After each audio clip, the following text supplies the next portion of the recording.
Welcome to Credit and Coffee. This is a story about how the burden of a secret financial mistake nearly cost me everything, only to lead me to a deeper understanding of true wealth.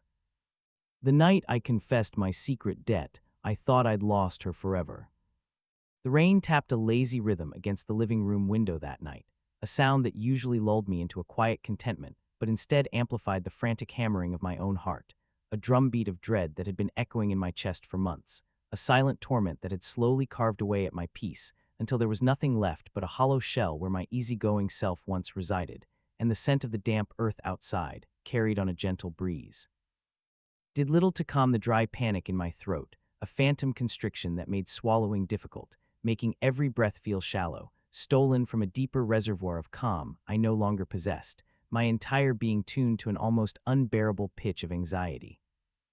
My wife was knitting on the sofa, a warm wool blanket draped over her lap, the clicking of her needles a steady counterpoint to the tempest brewing inside me, a domestic scene so utterly normal, so utterly perfect, that it felt like a cruel mockery of the carefully constructed facade I had maintained for far too long, where every smile was an effort and every shared laugh a pang of guilt, each tender moment with her feeling like a fresh stab of betrayal. A reminder of the chasm I had dug between us with my quiet deceptions, the weight of her trust, a physical burden on my shoulders that grew heavier with each passing minute. I watched the flickering shadows dance across her face as the single lamp in the corner cast its soft glow, illuminating the fine lines around her eyes that spoke of quiet wisdom and shared history, the faint scent of lavender from her evening tea mingling with the damp earth, a fragrance of home and belonging that I felt utterly undeserving of, and I knew, with a certainty that chilled me to the bone, a profound, undeniable premonition, that this was the night. The night I would finally tear down that wall of lies and expose the cavernous financial pit I had dug for us both, the secret debt that had become a parasitic entity feeding on my soul, growing larger and more monstrous with each passing week, each unopened bill, each missed payment, its tendrils wrapped around my very identity, suffocating the man I used to be. It had begun so innocuously, a desire to improve our future, to secure a life of comfort, to move beyond the comfortable but modest income I brought home from my steady, if uninspiring, engineering job, a longing for something more, a vague sense of dissatisfaction with the quiet rhythms of our lives. Fueled by the polished Instagram feeds of old college friends who seemed to effortlessly command soaring salaries and boast about shrewd investments in nascent startups and exotic cryptocurrencies, flashing pictures of luxury vacations and new vehicles, stirring a toxic blend of envy and ambition within me, making me feel like I was falling behind, trapped in a slow lane while others sped past, leaving me in the dust, a palpable sense of inadequacy settling deep in my bones. I started small, dipping my toes into the stock market with what I considered disposable income, a few $100s here and there from a bonus or a forgotten savings account, chasing quick gains, watching graphs spike and dip with a thrilling, dangerous fascination, a surge of adrenaline with every green arrow, imagining myself a financial wizard, a quiet genius unlocking hidden wealth, the digital numbers on the screen seeming to bend to my will, and the initial small successes.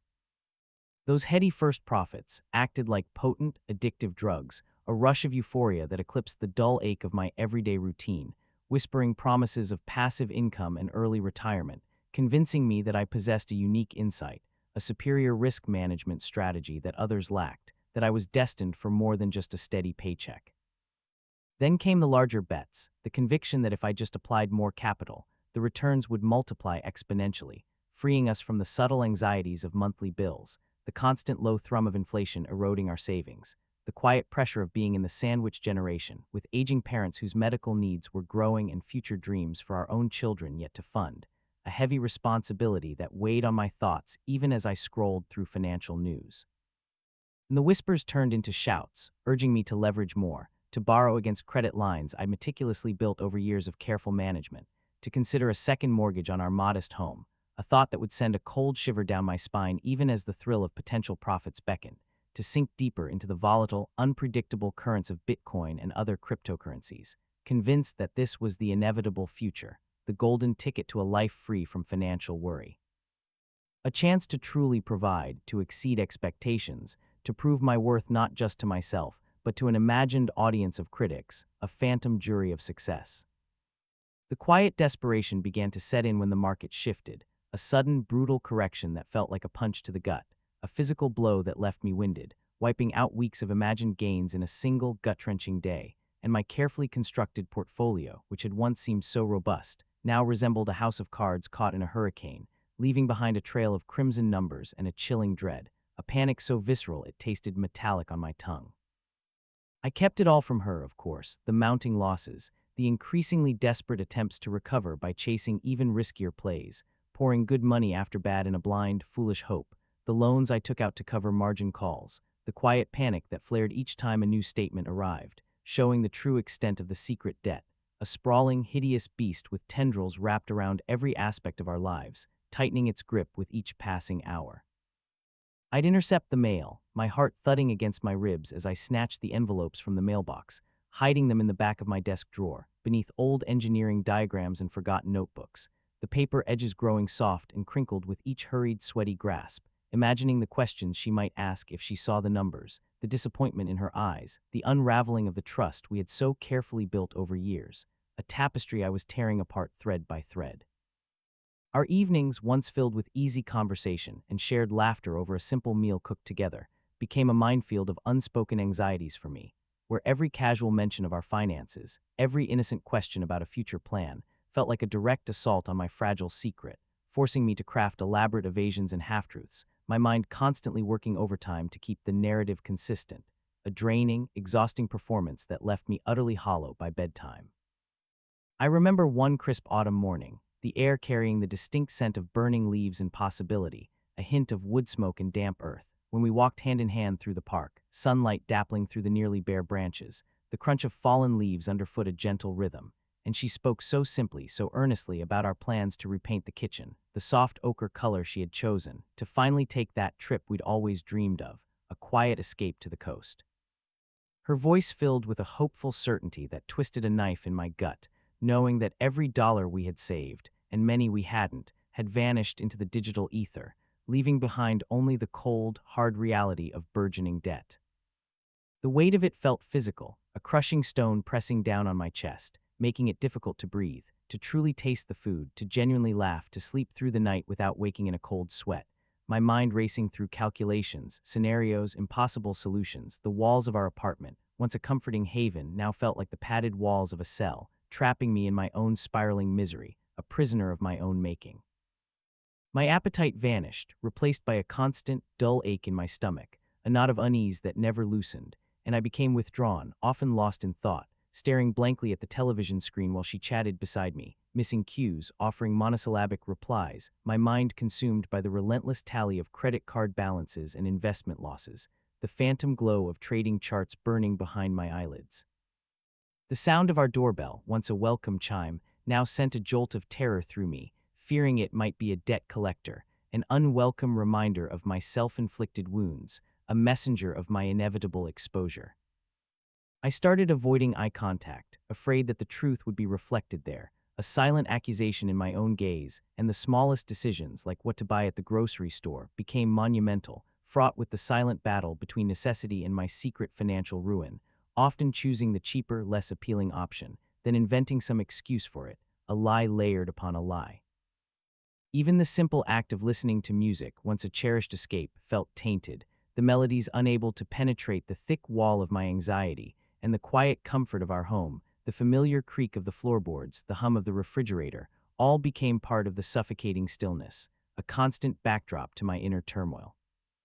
I found myself checking my phone compulsively, not for messages or calls, but to secretly log into my financial apps, a perverse ritual of self-flagellation, watching the numbers drop, feeling that familiar knot tighten, a silent scream building in my throat with each red flash, each new notification of a failed trade, each email about an upcoming payment I knew I couldn't meet.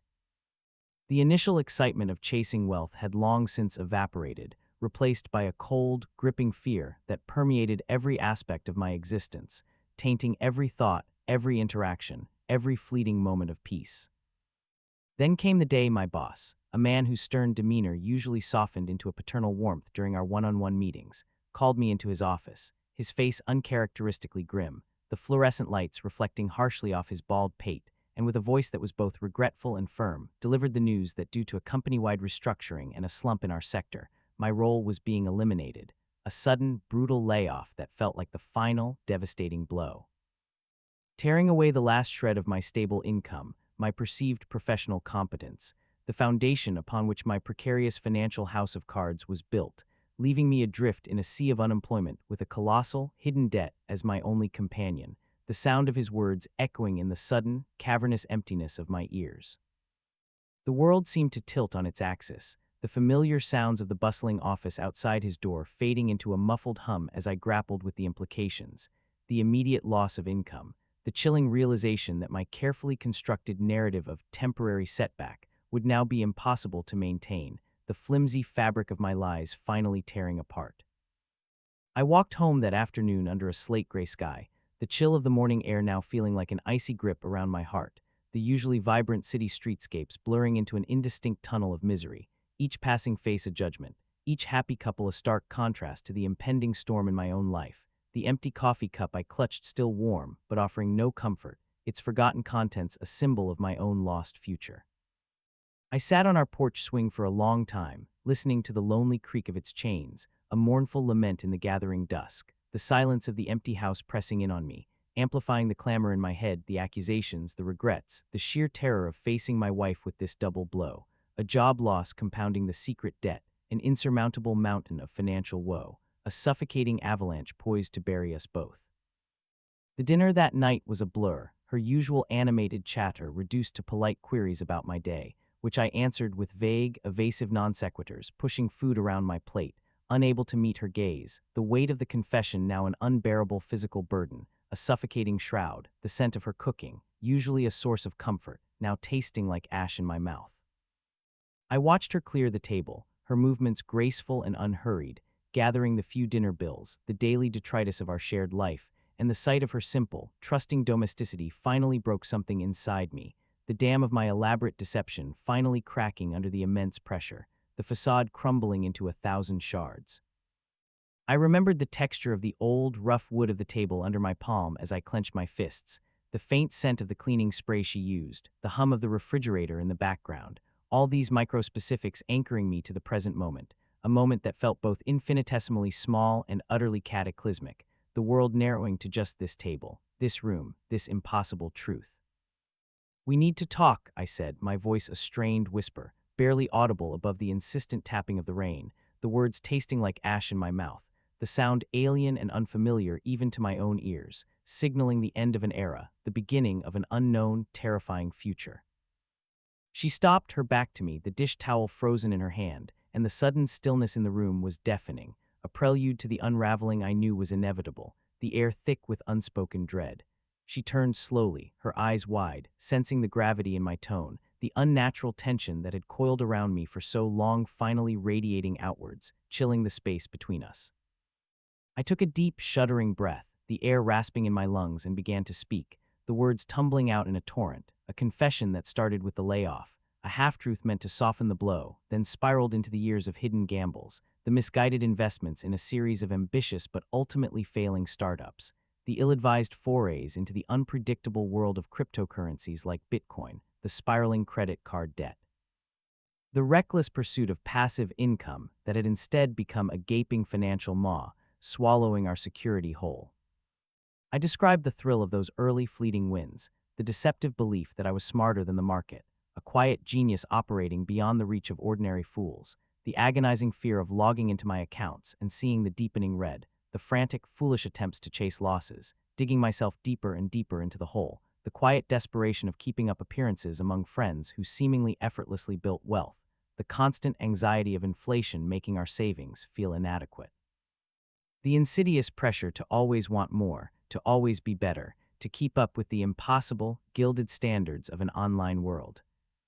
I confessed my guilt, my shame, the betrayal of her trust, the countless sleepless nights I'd spent staring at the ceiling, consumed by the crushing weight of it all, the phantom touch of those bills I hid, the quiet despair of realizing I was caught in golden handcuffs of my own making, trapped by a high salary that I'd been on the verge of losing, now gone, all to maintain a lifestyle I couldn't afford and a secret I couldn't bear to reveal.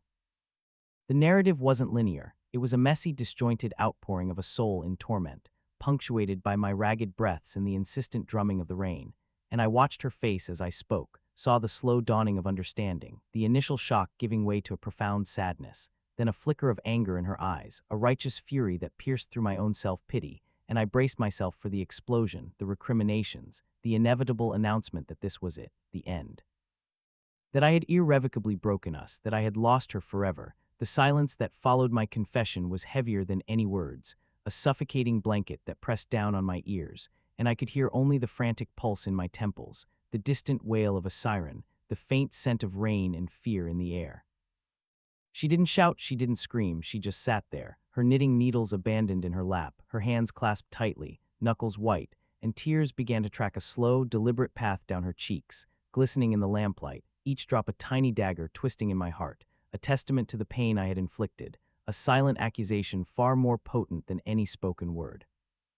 "How could you?" she finally whispered, her voice raw, barely audible, a question that hung in the air, heavy with disappointment and hurt, and I had no answer, only a profound, aching regret that felt like a physical cavity in my chest, a gaping wound where my heart used to reside, leaving me hollow and numb, unable to even meet her gaze. The following weeks were a desolate landscape of quiet tension, a period of strained civility where the air between us felt thick with unspoken accusations and the chill of shattered trust, each breath a conscious effort against the weight of the unsaid. We moved through our days like ghosts haunting our own home, the comfortable familiarity of our shared routines replaced by a cautious distance, each interaction carefully measured, each touch avoided, the simple acts of domesticity now fraught with a new, unsettling formality. The empty cups on the table remained longer, untouched after breakfast, silent witnesses to our fractured mornings. The supermarket menu became a battleground of needs versus affordability, a grim negotiation over every penny, and the silence during meals was often broken only by the clinking of cutlery, a stark contrast to the lively conversations we once shared, a painful reminder of how far we had fallen. The financial reality was stark and unforgiving. We laid out every single bill, every statement, every loan document, spreading them across the kitchen table, the sheer volume of paper a visual representation of the mountain we had to climb, the credit card balances daunting, the personal loans from multiple sources staggering, the investment accounts showing only fractions of their original value, a grim testament to my folly, each number a fresh wound. We spent hours poring over bank statements, creating a draconian budget that felt less like a plan and more like a punishment, cutting every conceivable luxury, every small joy we had once taken for granted, from our weekend coffee ritual to the occasional dinner out, even canceling our insurance policies that weren't absolutely critical, a frightening vulnerability.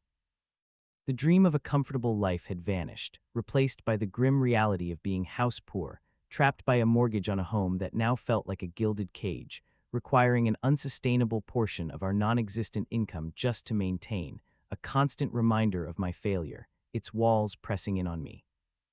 I found myself obsessively tracking every penny, the chill of morning air a constant companion as I walked to the local coffee shop near my building, not for a leisurely read, but to search online job boards with a frantic desperation, my heart sinking with each rejection, each automated email, the professional jealousy of former colleagues, whose careers seemed to be soaring with new startups and promotions, a bitter pill to swallow, adding another layer to my shame. We sold the second car, a practical but beloved sedan that had served us well for years, a trusted companion on countless road trips, the transaction feeling like another piece of our future being chipped away, the small amount it fetched barely a dent in the mountain of debt, a hollow victory. My wife, with a quiet strength that both humbled and shamed me, took on extra shifts at her part-time job, her weariness at the end of each day a constant, visible reminder of my failure, a burden she shouldered without complaint, her unspoken sacrifice a louder rebuke than any shouted word, a testament to her enduring loyalty. I would watch her sleep, the soft rise and fall of her chest, the shadows under her eyes, and feel a fresh wave of guilt wash over me, a silent promise to make amends, to somehow repair the damage I had wrought. Even the scent of her shampoo on her pillow, usually comforting, now carried a faint undertone of my remorse, a constant, subtle olfactory reminder of my transgressions. The world outside our apartment, which had once seemed full of opportunities, now felt like a vast, indifferent expanse, each billboard and advertisement for luxurious items a mocking reminder of my lost ambitions, and I retreated further into myself, consumed by the relentless mental calculations, trying to find some loophole, some magical solution that would make the debt disappear. I tried to apply for unemployment benefits, navigating the labyrinthine bureaucracy. Each form filled out a stark confirmation of my diminished status, my pride eroding with every signature, every request for financial assistance. Slowly, painstakingly, we began to climb out of the hole, not with any grand, dramatic gestures, but with small, consistent steps, each one a victory in miniature, a testament to our stubborn resilience. I found temporary contract work, a humbling return to basic tasks after years of managing complex projects. But it was income, a lifeline, and I embraced it with a newfound humility, grateful for every hour, every dollar, every opportunity to contribute, no matter how small, the steady rhythm of actual work a welcome change from the frantic, fruitless chase of quick profits. We learned to cook cheap, nourishing meals, rediscovering the simple satisfaction of home-cooked food, of transforming basic ingredients into something comforting and delicious, a stark contrast to the extravagant restaurant meals I had once, foolishly, believed we deserved, the aroma of garlic and onions sizzling in the pan filling our small kitchen with a warmth that had been missing. The quiet evenings, once filled with my anxious scheming, became a sanctuary for conversation, tentative at first, then slowly blossoming into honest communication, a space where we could talk not just about the numbers, but about the feelings, the fear, the anger, and gradually, the slow, arduous process of forgiveness, a fragile bridge being rebuilt between us, one quiet word at a time. There were moments of despair, of course, days when the sheer magnitude of the debt felt insurmountable, when the relentless anxiety of inflation and rising costs threatened to push us under again, and the temptation to give up, to declare bankruptcy and walk away from it all, flickered in the darker corners of my mind, a seductive whisper promising an end to the struggle. But then I would look at her, her face tired but determined, her hand reaching for mine across the worn kitchen table as we tallied another small payment, another tiny step forward, and her unwavering presence, her steadfast refusal to abandon me, to abandon us, became my anchor, my motivation, my quiet strength, a silent force that pulled me back from the brink of surrender.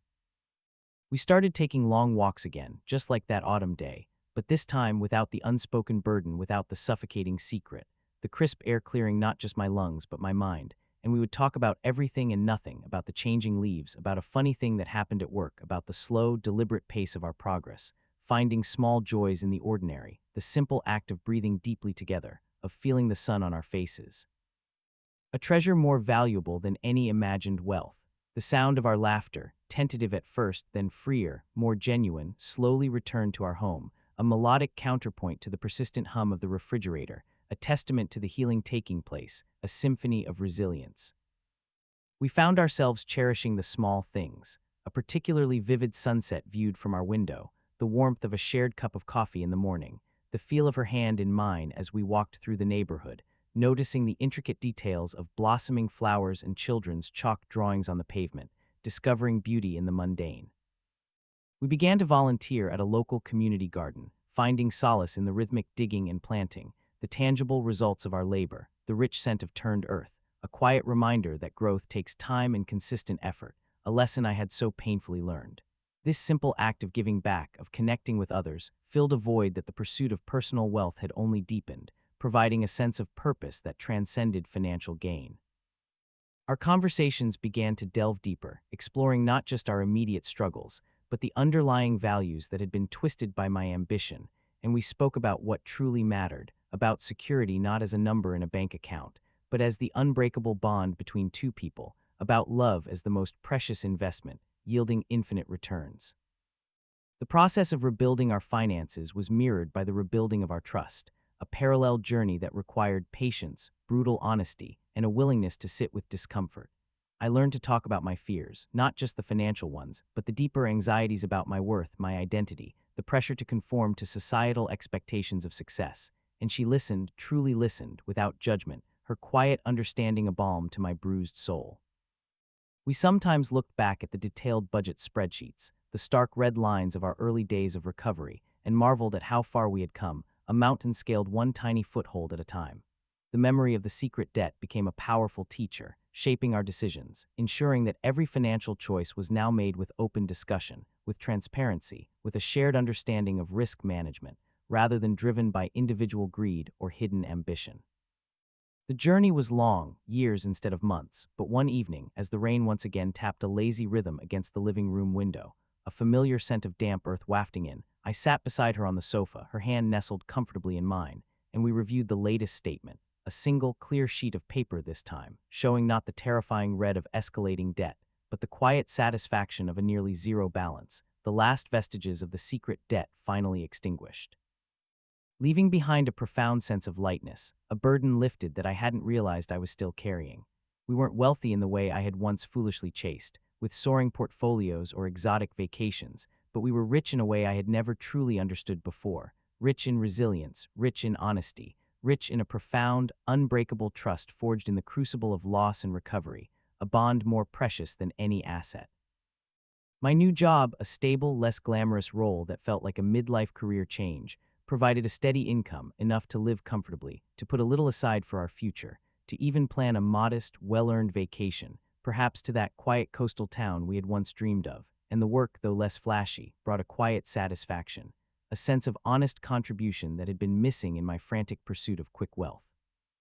A deeper contentment in knowing I was building something real and sustainable. I had learned the hard way that true security wasn't found in volatile investments or grand ambitions, but in the unwavering support of a loving partner, in the integrity of truth, in the simple joy of shared quietude, in the small, consistent acts of daily connection.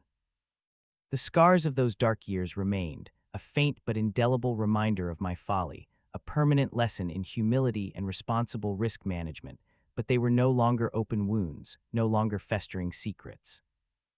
They were simply part of our story, a testament to what we had overcome together, and as I looked at her, saw the gentle warmth in her eyes, the faint smile playing on her lips as she continued her knitting, the soft clicking of her needles a soothing rhythm in the quiet room, a familiar, comforting sound, I felt a deep, abiding contentment, a peace I had unknowingly sacrificed in my misguided quest for more, a profound gratitude for the life we had rebuilt. A life rooted not in the fleeting illusion of wealth, but in the enduring truth of connection, in the quiet strength of love, in the profound joy of simply being present together. I thought I had lost her forever that night, I confessed, but instead I found us both transformed and truly free. What financial mistake, big or small, taught you the most profound lesson about what truly matters in life? Share your experiences and insights in the comments below. If this story resonated with you, please give it a like, consider sharing it with someone who might need to hear it, and subscribe for more stories of credit and coffee.